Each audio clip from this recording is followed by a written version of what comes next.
Mike Likes It, episode 3, the Alliance BC series washing machine. This is built on the extremely dependable MD2 chassis, so you already have a very tough frame. You have the best door in the industry. But what it does have is newer updated controls. The output board on this machine has display lights here that will light up as it's in spin or reverse or fill or what have you.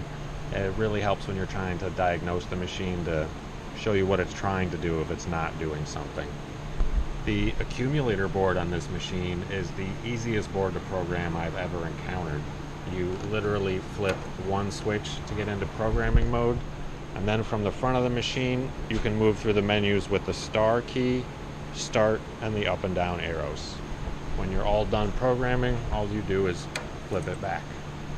This machine also came with 2-speed motors that use your traditional contactors, and there are newer ones that use a VFD and a much quieter motor.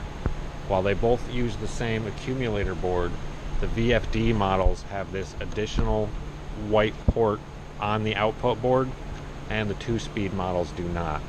Now you can use the VFD output board here on a 2-speed machine without a VFD, but you can't go the other way around. You can't take a board without this port and use it on a VFD machine.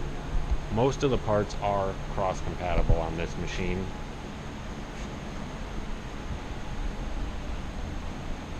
A very solid machine. The most important thing to make this last is to stay on top of your drum and motor bearings. If the motor's howling, replace the bearings before it damages itself. Same with the drum. If you stay on top of the bearings, this machine will last you many, many years.